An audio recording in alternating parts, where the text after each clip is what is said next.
Amigos y amigas de Ciudadanos del Mercosur, nuevamente nos encontramos en nuestro Mercosur al día, hoy haciendo un análisis de la situación en Venezuela al terminarse la presidencia interina de don Juan Guaidó, lo cual obviamente genera una serie de inquietudes por la cantidad de cosas que están involucradas en el futuro de la nación.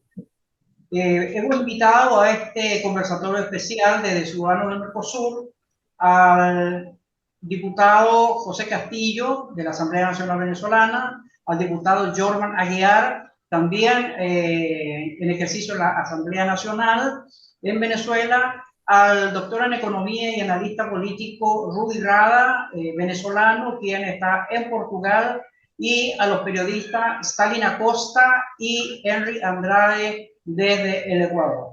Quien les habla, su amigo José Sepúlveda, CEO de Ciudadanos del Mercosur. Muy buenas tardes, Rubí. Muy buenas tardes, doctor José. Muy buenas tardes a los participantes que hoy nos acompañan. Sin duda creo que este debate promete porque no solamente por los invitados de alto nivel que tenemos hoy en día, por eso le quiero agradecer, profesor José, porque estos invitados que, que, que está invitándose, precisamente queremos escuchar la opinión de ellos y sabemos que va a ser un debate, una conversación de muy alto nivel. Y además de eso, profesor José, la delicadeza del tema, porque aquí, como usted bien lo decía, estamos hablando del futuro del país, estamos hablando no solamente de la situación presente del país, sino también del futuro, de lo que se viene. Yo recuerdo hace algunos años estar en la proclamación, en la juramentación de Juan Guaidó en municipio de Chacao, multitudinaria, y bueno, de partir de allí digamos que hubo un incentivo, una profundización de la conflictividad social, eh, que pudiésemos calificar de preocupante y a su vez interesante en términos analíticos. Recuerdo también una de las concentraciones que se sucedió en la Avenida Victoria. En ese momento Juan Guaidó estaba en su popularidad, y recuerdo que el clamor popular avanzaba o solicitaba avanzar hacia Miraflores para tomar definitivamente de facto el poder. Cuando digo de facto me refiero de hecho el poder. Entonces, no sé qué sucedió.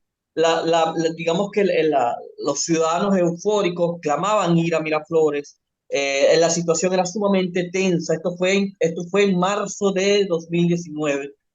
Esta situación tensa, al final de cuentas, fue aplacada con la indecisión de Guaidó de avanzar hacia Miraflores, aún sabiendo que caminando prácticamente tomaríamos unas 2 horas, en términos de que es la gran concentración de personas. Estoy hablando entre la Avenida Victoria y Miraflores, sí, pudiésemos calcular 2 horas, algo así, pero al final de cuentas los políticos del momento decidieron no avanzar en el proceso y quedar allí en la Avenida Victoria, alegando la posibilidad de incentivo de violencia. Esto me llamó muchísimo la atención en su momento, porque el clamor popular para ese entonces era Guaidó, presidente, Guaidó contribuirá a salir de la situación, Guaidó va a sacar a Maduro del poder. Sin embargo, cuando vemos la evolución de los hechos políticos allí, eh, afortunadamente nos acompañan 2 diputados. Yo tuve la oportunidad de trabajar durante 5 años en la Asamblea Nacional, y tengo cierto conocimiento de cómo se aprueban las leyes, cómo se aprueban las políticas, cómo se toman decisiones políticas dentro de los partidos políticos opositores. Y al día de hoy puedo alegar que la indecisión la falta de compromiso verdadero por el cambio e incluso el sobreponer las voluntades individuales por encima de las voluntades colectivas jugó muchísimo en contra de la estrategia de Juan Guaidó y de los aliados y de los no aliados. ¿Qué es lo que creo yo que vemos hoy en día en Venezuela?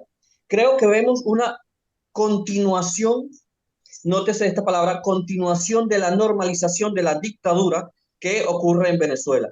Digo dictadura asumiendo conscientemente el término, porque en otras ocasiones, en otros artículos que he tenido que he escrito, intento comparar, asumir la explicación de la situación venezolana desde los conceptos propios del totalitarismo, es decir, calificar a la situación venezolana como totalitaria, pero en este momento, para ser un poquito más, digamos, más suave, no más objetivo, pero sí más suave, quiero calificar la situación venezolana de dictadura continuada durante 2 décadas prácticamente, en tanto que el respeto a la ley, el respeto a la institucionalidad y el respeto a los debidos procesos democráticos no se están cumpliendo.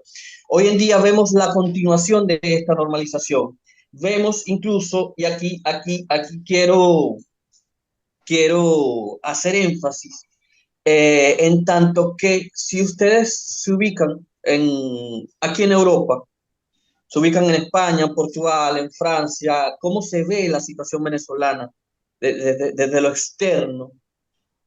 Básicamente la preocupación es muy poca. Por ejemplo, aquí en Portugal, y por vínculo histórico, la preocupación con Brasil e incluso con Argentina. Pero la situación venezolana llama poco la atención aquí, a pesar del discurso de la oposición más vinculada, sobre todo a Guaidó, y a una oposición que pudiésemos llamar un poco más moderada, que afirma que la situación venezolana está en el foco de la, de la opinión mundial. Quiero decir que esto es básicamente mentira. La situación venezolana vista desde España, vista desde Portugal, vista desde Francia, los países, sobre todo estos países europeos con los que tenemos más contacto, básicamente importa poco. Importa poco en términos de que son formalmente, según las Naciones Unidas, más de 7 millones de personas, cifra que también critico, porque básicamente creo que es posible que lleguemos a los 10 millones de venezolanos en el exterior. Entonces, lo que quiero recalcar es lo siguiente, que frente a una aparente normalidad institucional venezolana, frente a un Maduro que se consolida en el poder, frente a unas instituciones que aparentan, bajo el eslogan de Venezuela se arregló, que aparentan cierta estabilidad, esta estabilidad es nula. Básicamente, aquí de lo que hablamos desde la continuación de una situación de dictadura, de control institucional por parte de un solo partido, el Partido Socialista Unido de Venezuela. Y hablamos también, según las investigaciones que hoy en día realiza la Corte Penal Internacional, estamos hablando de la existencia de crímenes de lesa humanidad que afortunadamente son crímenes que no prescriben, son crímenes que de aquí a 50, 100 años continuarán siendo juzgados. Entonces, ¿qué es lo que tenemos aquí? Tenemos un gobierno de facto que ha tomado el poder, que ha implantado una dictadura muy cercana que pudiese equipararse, pudiese vincularse al totalitarismo. Y además de eso tenemos una oposición sumamente fragmentada, sumamente dividida, que no supo en su momento, por eso les hablo del año 2019, no supo en su momento aprovechar el gran potencial que tenía para lograr un cambio político en en el país. Es interesante este hecho porque precisamente esta fragmentación de la oposición, que incluso ha sido provocada por el chavismo y ha sido provocada por factores internos de la oposición, llevó a que ciertos grupos políticos, ciertos partidos políticos, o como se diría en la constitución venezolana, ciertas organizaciones con fines políticos, se alinearan completamente al chavismo bajo una máscara de oposición que básicamente es también Eso, una máscara. Entonces, ¿qué es lo que pasa aquí? Aquí tenemos una estrategia, en el caso de Guaidó, una estrategia fallida que todo el mundo supo desde el año 2019, desde marzo de 2019 en adelante, todo el mundo supo que esta estrategia falló. Se tomó la decisión de continuar con esta estrategia fallida hasta llegar un momento de básicamente inutilidad de la propia estrategia de la presidencia interina. ¿Qué sucede aquí? Que uno de los aspectos que resalta Guaidó en términos de su presidencia interina es sobre el control de los recursos que muy bien reflejaba el doctor José hace algunos momentos. Hay unos recursos que fueron, digamos, adquiridos, recursos venezolanos que fueron adquiridos en el exterior por parte de ASEA de Estados Unidos, de Gran Bretaña o países de la Unión Europea. ¿Quién controla estos recursos? Yo recuerdo en el año 2019 incluso, cuando se hablaba mucho de la crisis humanitaria y cómo afrontar esta crisis humanitaria, yo recuerdo haber ido a un mercado popular en coche a comprar. Y en este mercado popular me sorprendió muchísimo, hasta el día de hoy me sorprende muchísimo el haberme encontrado con una pasta marca ONU, marca Naciones Unidas.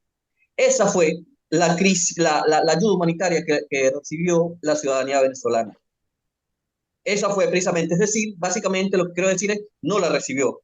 No hubo tal ayuda humanitaria o no se supo cómo canalizar hacia los más desposeídos esta crisis, esta ayuda humanitaria. Tal vez en la frontera, tal vez en la frontera con Colombia, en la frontera con Brasil, pero hoy en día, por mucho que la situación parezca una burbuja, o la situación parece incluso mejorarse un poco, hoy en día, básicamente, tenemos en el interior del país personas, ciudadanos que no tienen acceso a los servicios públicos, ciudadanos que no tienen acceso a un trabajo digno, ciudadanos que no tienen absolutamente nada y esto se ignora en los medios de comunicación, ignoran los partidos políticos desde el centro, desde Caracas, porque continuamos con esta tendencia centralista donde el poder se mantiene, se ejerce desde Caracas, desde un centro, y no se consideran digamos, el resto del país, básicamente. Entonces, lo que tenemos aquí es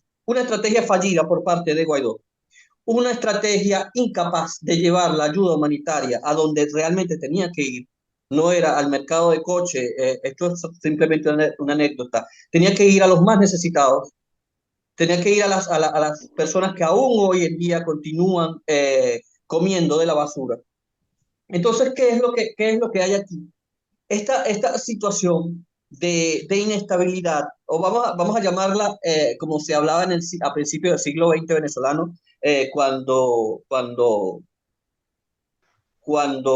la dictadura de Juan Vicente Gómez, frente a esta paz de cementerio, frente a estos factores políticos opositores que decidieron alinearse al chavismo, frente a estos elementos, la necesidad es básicamente replantear la estrategia.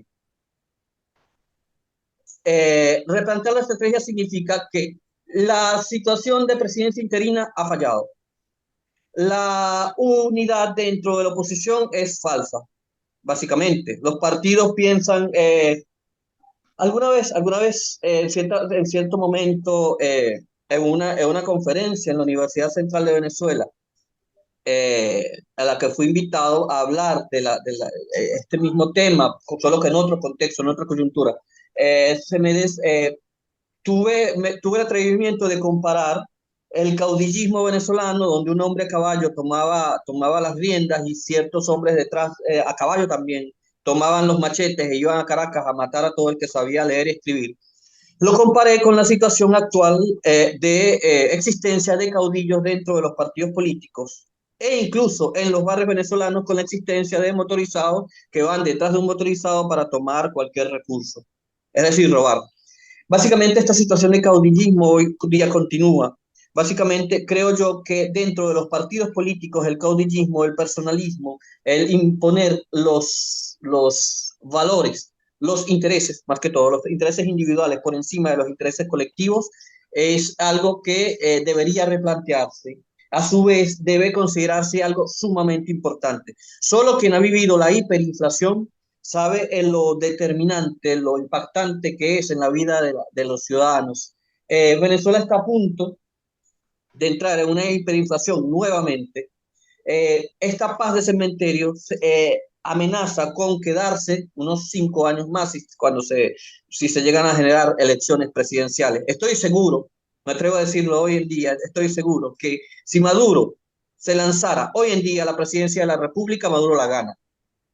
Pero no por el hecho de que Maduro sea el mejor presidente que haya tenido el país o porque no, simplemente porque lo que ocurre en Venezuela es un enorme descontento sin oposición.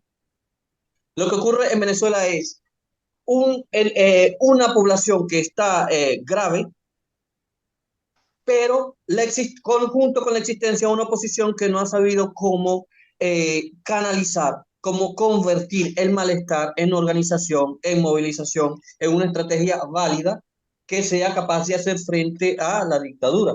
Entonces, creo yo que la estrategia ha fallado. Hoy en día no se cuenta con una estrategia alternativa real, sobre todo eso, real, que sea capaz de integrar a la ciudadanía. Y no digo ciudadanía, no digo pueblo, sino ciudadanía. Creo yo que no se está haciendo nada desde lo interno de Venezuela por detener los crímenes de lesa humanidad que se están sucediendo. Y a la vez le sumaría yo a esta investigación de la Corte Penal Internacional, le sumaría yo, según el artículo 6 del Estatuto de Roma, le sumaría el delito de genocidio por lo que ocurre en el sur del país con el genocidio de las comunidades indígenas. Es decir, disculpen, no tenemos solamente crímenes de lesa humanidad que se cometieron, que se están cometiendo en Venezuela, sino también genocidio.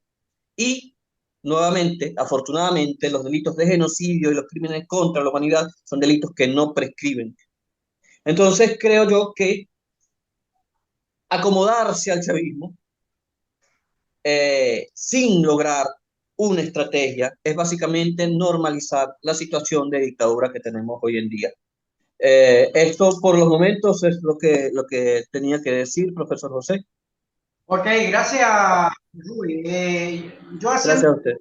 haciendo memoria me estaba recordando algo que Ruby comentó, pero me llevó a mí hace algunos años atrás, que yo creo que el diputado Castillo y también el diputado Guiar eran bastante jóvenes en ese tiempo, cuando sucedió lo que sucedió aquel 12-13 de abril, cuando se tomó la decisión desde ahí del Cubo Negro de partir con la gente hasta Miraflores. Yo no sé si ustedes lo recuerdan.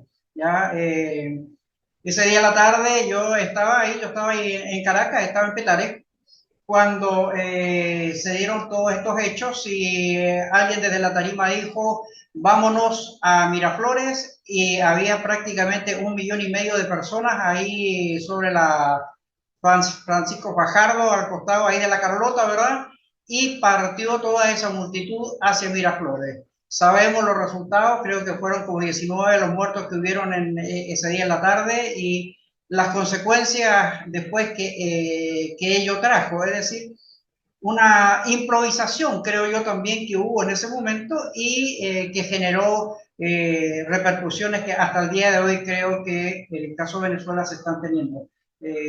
Diputado Castillo, a ver, no sé si usted recuerda eso antes de pasarle después a Stalin y luego al diputado Jorman. ¿Qué tal? Muy buenas tardes. No solamente lo recuerdo, yo pertenecía al movimiento estudiantil, pertenecía a la Federación de Centros Universitarios.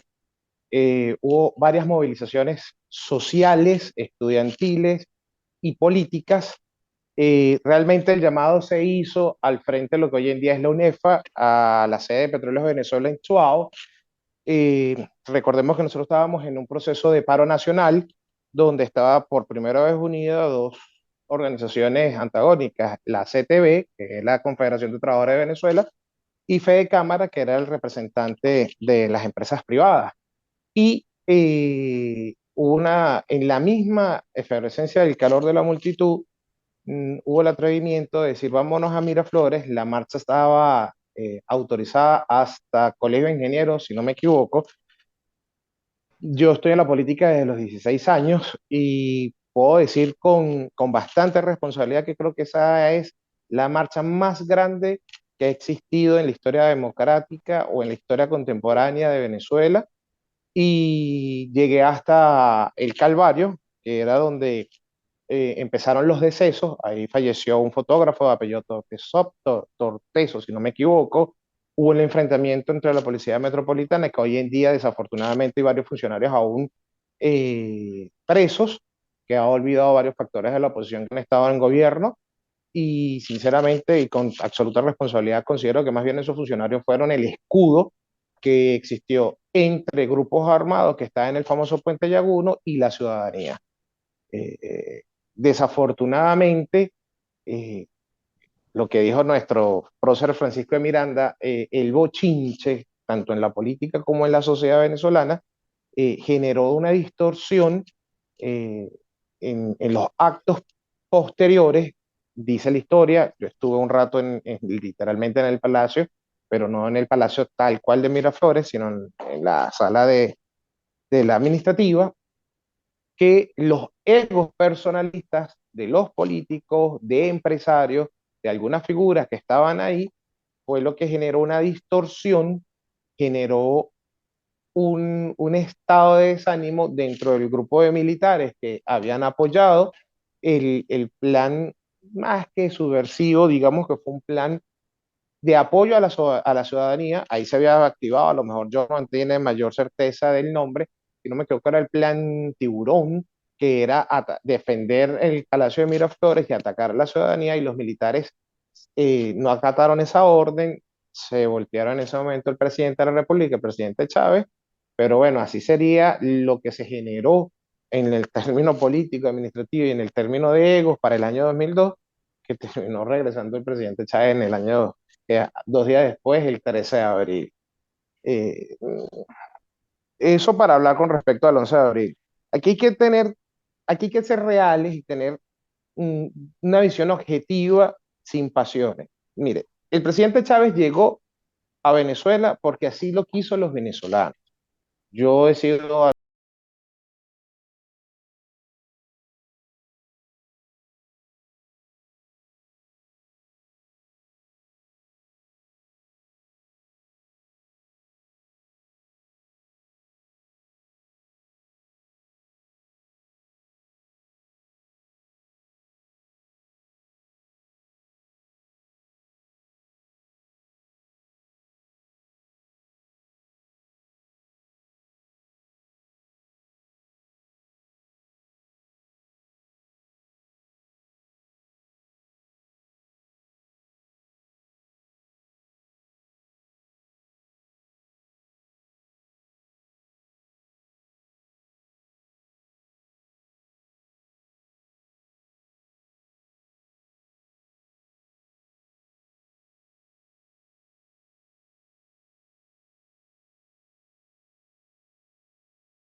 principio.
Los 2 días.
Todo lo demás viene siendo consecuencia de hasta que llegamos al caso Guaidó. Es decir, todo se inicia desde ese aló presidente, de ahí creo que estaba en Fuerte Tiuna, ese día de la tarde, cuando empieza a despedir a la gerencia mayor de PDVSA, a decirle a todo el mundo que está votado.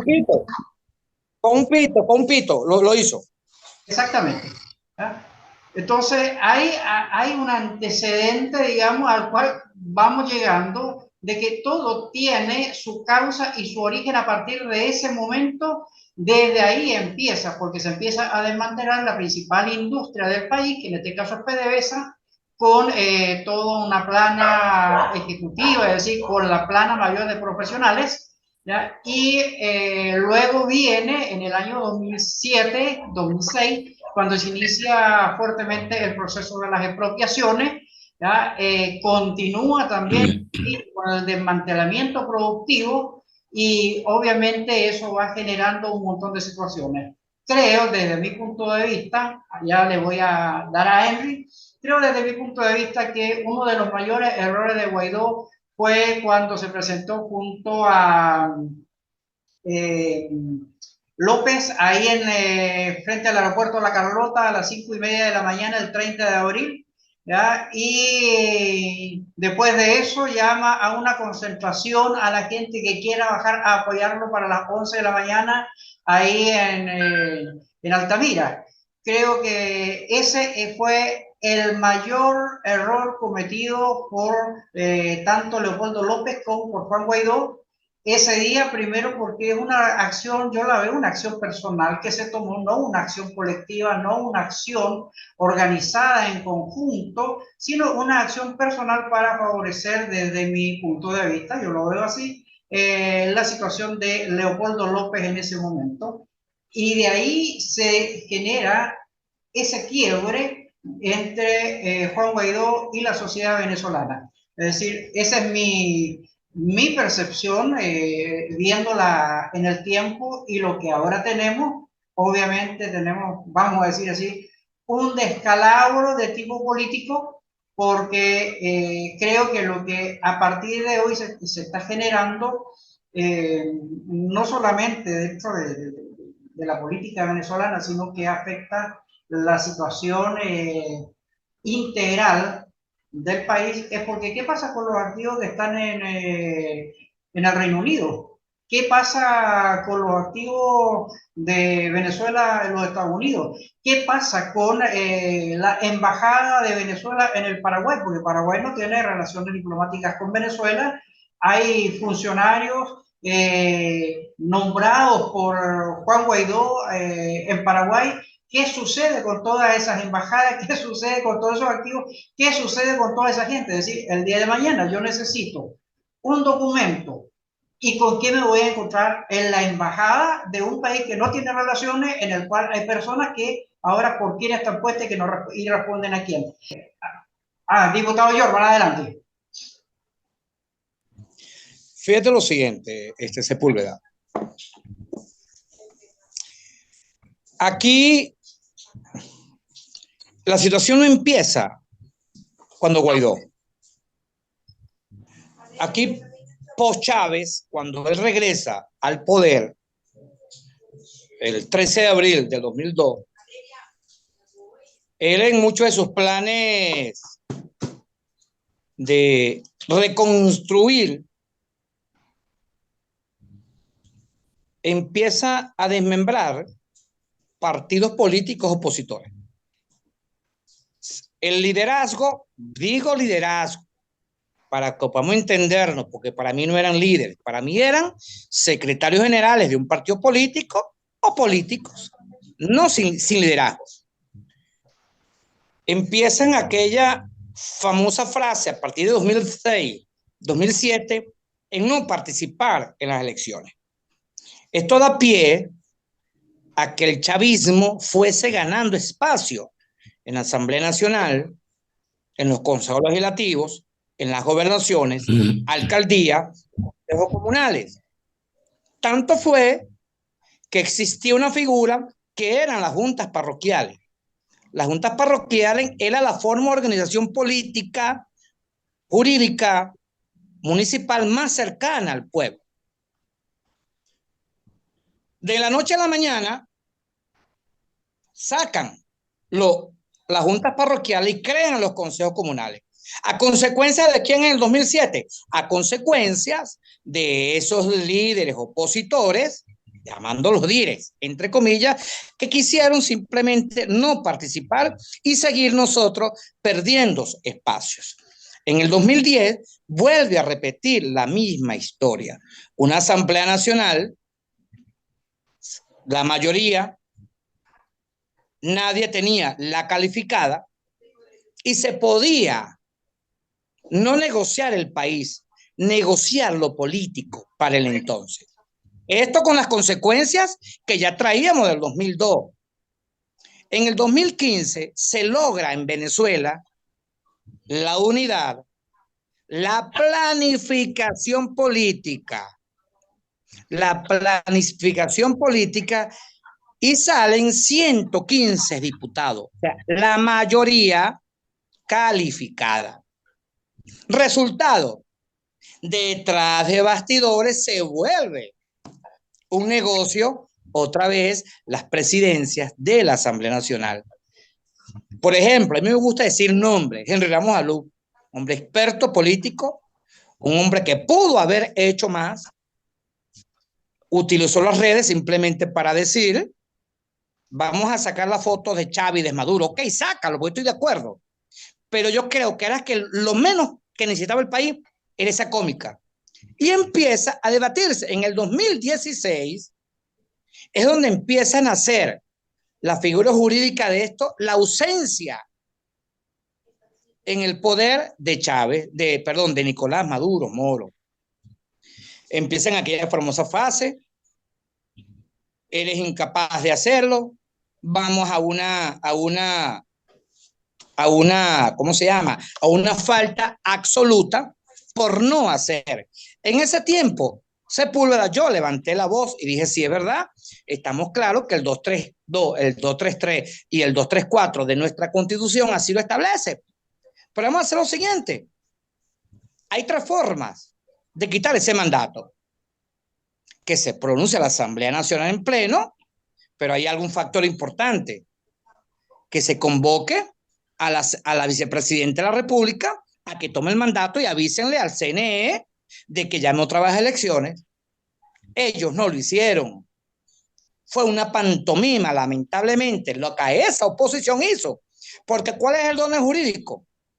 Declaro la facto absoluta, que tome juramento vicepresidenta y en 30 días que el CNE convoque a unas elecciones. No lo hicieron. Mandaron a las redes, mandaron a los medios de comunicación del mundo. No, la facta absoluta sí está declarada, pero el procedimiento a continuidad no lo hicieron. Jugaron con el gobierno. Y eso hay que decirlo. Posteriormente viene el deslave, posterior Barbosa, vino este señor Julio Borges. A Juan Guaidó era el tercero en línea del partido. Toma la iniciativa en decir que, ojo, es mi opinión, no estoy hablando en nombre de la Asamblea Nacional, es mi opinión y me abstengo al 198 y al 199 de mi Constitución decirlo. El interinato no aparece en la Constitución. Es inconstitucional. Yo no puedo presentarme en una plaza a decir, te destituyo a ti y soy yo. ¿Quién te nombró? Fuiste electo al voto. Ponte, te lo tomo, Guaidó. Lo hiciste. Tú tienes 30 días para convocar unas elecciones. Tú tienes 30 días para convocar a unas elecciones. No lo hiciste. Un gobierno como te reconoce en muchos países y vamos a hablar criollamente, la pegó afuera, pero aquí adentro, en 90 días, aquella famosa aparición, lo que tú dijiste, Sepúlveda, en la Plaza Altamira, de Leopoldo López, volvemos otra vez a los del 2002, volvemos otra vez a los 2007, volvemos otra vez a los 2015. Vamos a partirnos la torta. La credibilidad no la tiene el factor político, porque el nuevo aquí, sin enmienda, el nuevo aquí, sin rabo de paja, era Guaidó. Al parecer detrás, Leopoldo López, lamentablemente, se vende mal el proyecto que traía Guaidó. Ese plan, el 1, 2, 3, eso murió antes de nacer, porque lo primero que él debió haber informado, vamos a convocar a unas elecciones, vamos a convocar al CNE, que es el órgano, según nuestra Constitución, que establece para hacer unas elecciones. Segundo, los diputados, para ese entonces, ya no estaban electos. Un tribunal supremo en el exilio. Por Dios, hasta estas fechas, hasta esta fecha, ese Tribunal Supremo que para mí no existe y nunca existió, no dictó ni una sentencia. Entonces, ¿cómo yo puedo ser presidente o jefe de gobierno donde ni siquiera tengo un gabinete? Entonces, ¿eres de facto o no eres de facto? No sé porque no sé a quién gobernó. El gobierno fue una cúpula de él. Consecuencia, mira lo que pasó hace una semana. El mismo pueblo, el mismo partido político, los mismos politiqueros, los mismos pseudo líderes políticos que no supieron picar la torta en el 2002, en el 2007, en el 2015, votaron en contra, que ahora ya no es gobierno interino. Pero es que el gobierno interino es algo efímero, es algo absurdo. Eso no está establecido en nuestra Constitución. Nosotros fuimos electos por voto popular en el 2020. Y les digo algo, yo soy antichavista, soy antimadurista. Si por mí fuera, este gobierno ya no estuviera. Pero no me liguen, soy contundente, mas no radical.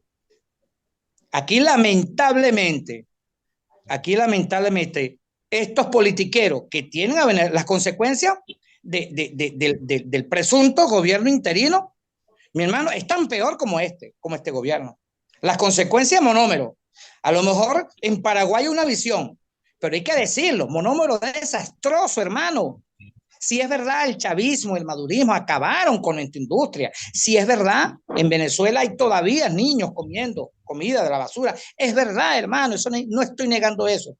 Pero no neguemos tampoco, hermano, que la ayuda humanitaria bajaron dinero. Bajaron dinero. Monómero, dinero. ¿Dónde está eso? ¿Cuál fue el resultado? ¿Quién de esos politiqueros vive mal ahorita? ¿Dónde se reúnen? En México. Puedo tener la certeza que ninguno de los de la Alianza Democrática actualmente, ninguno, se ha reunido en México. ¿Con quién se reúne? Con los enviados de Guaidó. Entonces, eso hay que decirlo. Un ejemplo. 2021, las elecciones en Barinas. Gana la Superlano a los Chávez, lo inhabilitan, vuelve una muchacha candidata, la esposa de Superlano lo inhabilitan, vuelve otra persona lo inhabilita, hasta que sale el señor Garrido. 53,000 votos le sacó al chavismo. Entonces, eso no te convierte en líder. La gente quería salir, era de los Chávez en Barinas. Resultado, 53,000 votos. Pero no miremos Barinas, miremos acá, en lo que nos hemos quedado aquí luchando. ¿Cuántas gobernaciones, cuántas alcaldías, cuántos diputados, cuántos consejos legislativos, cuántos consejos municipales no se perdieron por la mezquindad de la Mesa de la Unidad? O sea, cuando yo participo, sí es válido, pero cuando tú participas no es válido. Cuando yo participo, sí es válido, hay un CNE bueno, hay un TCJ bueno, el Ejecutivo es bueno, pero cuando no me conviene que yo no participe, o sea, si yo no participo, es malo. Eso hay que decirlo también. Entonces, lo peor que pudo haber pasado, Juan Guaidó en su momento, porque cuando él se aparece 3 meses después, ese 30 de abril con Leopoldo López, fue hasta ese día su mejor momento. Ahí el venezolano de a pie dijo, señores, esto es más de lo mismo. Empiezan él a nombrar gabinetes. ¿Cómo es posible, chicos, que yo nombre un embajador sin nombrar un ministro de Relaciones Exteriores? ¿Cómo es eso, chicos? El nombre se puso a nombrar un poco de gente y después como a los 4 días fue que pudo nombrar un canciller. Consecuencias. Hay unos países que todavía creen en él, pero lamentablemente hay mucho dinero represado de los venezolanos. Inglaterra, ¿qué le va a decir? No le va a entregar esos reales a Guaidó. Porque ¿qué pasó? Hermano, yo no voté por ese interinato. Fueron los adecos que le dijeron, y de su propio partido le dijeron hace una semana, esto se acabó, esto ya no funciona. Pero lo más triste, señores, es que esos exdiputados dicen actualmente que son diputados. Entonces, la contradicción está, ustedes se ponen a buscar actualmente para unas primarias, van 47 candidatos, 48 candidatos de la oposición. Vamos a llamar oposición, sea radical, sea contundente, sea como sea, 49 candidatos. Es una vergüenza que en 23 años todavía existan 49 candidatos que no quieren dar su brazo a torcer. Y eso, señores, hay que decirlo. Muchos factores tienen que desaparecer ya de la vieja política, porque no hay un plan ejecutivo para hacer un buen gobierno. Aquí no hay plan país de la oposición. Todo es yo quiero aparecer simplemente porque quiero aparecer, porque tengo 20 años en esto. Como dijo el profesor Rubí, que lo saludo, fue mi profesor de la Universidad Central en el posgrado de Gobierno y Políticas Públicas. Mi hermano, aquí el único que lamentablemente sabe por dónde va es Maduro. El único que mañana convoca es Maduro. Y convoca y nos gana. Eso hay que decirlo. Y me da vergüenza decirlo. Que en 23 años, con todos los muertos, con todos los delitos, con todo esto, ¿quién negocia con el gobierno? Yo no. Me pueden buscar en las redes. Yo no negocio con Maduro. Yo no me siento en México. Guaidó ha hecho lo que le da la gana en Venezuela. Pregúnteme.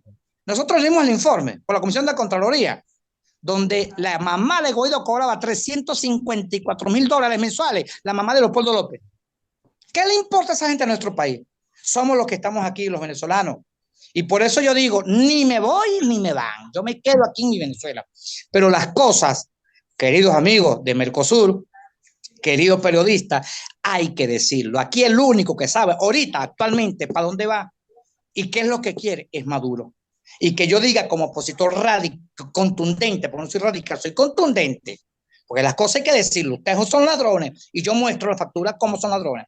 Ustedes son asesinos, aquí están las facturas como son asesinos. Aquí están los videos. Fernando Albán, ¿de dónde era? ¿De qué partido era? PJ. ¿Quién está negociando ahorita en México? Geraldo Blay.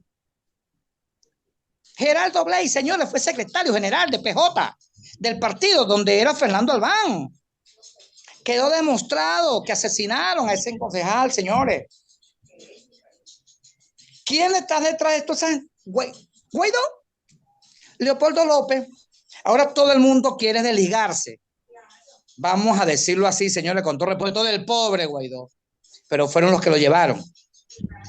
Con las consecuencias de que a lo mejor, no sé, si fue que Trump les prometió enviar 10 barcos, 10 portaaviones. Pero no hay que negarlo, señores, este gobierno le resistió y se les rió en su cara. Se le está riendo en su cara que ahorita se están sentando en México. Yo no me senté en México, el diputado Castillo tampoco, ninguno de la Alianza Democrática, que somos 20 que estamos ahorita en la Asamblea Nacional, nos hemos reunido en México. Entonces, un día después de que, lamentablemente, yo creo que Guaidó tiene que colocarse las bien puestas y decir, señores, fue un fracaso, porque si algo catapultó para ese entonces a teniente coronel Hugo Rafael Chávez Frías fue cuando dijo, el por ahora, yo sumo las consecuencias. Aquí hay que ponerse los pantalones y decir, me retiro, porque puse la torta de nuevo, porque no he construido un liderazgo.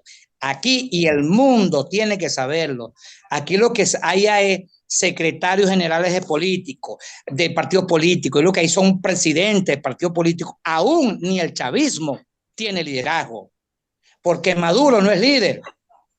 Cuando uno llega al poder, cuando uno llega a la Asamblea Nacional y uno ve quien el que mantuvo a Chávez y a Maduro fue la propia oposición, uno dice qué vergüenza que yo voté por esta gente. Y eso, señores, hay que decirlo. Y yo lo digo, gáname mi enemigo quien sea. Y ojalá los medios de comunicación mundiales puedan fomentar esta dinámica que bien Ciudadanos Mercosur ha podido establecer en este momento. Pero señores, lamentablemente, aquí Venezuela, 23 años. Es una vergüenza que usted vea la tarjeta de todos aquellos que quieren participar. Con todo respeto, cualquier loco se anota y dice yo soy líder. Nadie quiere dar, y usted ve la figura. Y si quiere le muestro el álbum de las Bajaritas del año 2002. Le muestro el álbum de la Bajarita del 2007. Le muestro el álbum de la Bajarita del 2015. Le muestro el álbum de la Bajarita con Guaidó en el 2018. Y les puedo mostrar el álbum de Bajarita, quienes quieren ahorita llegar al poder. Los mismos, señores, que lamentablemente quisieron partir la piñata quisieron picar la torta y nadie estaba cumpliendo años. Feliz tarde.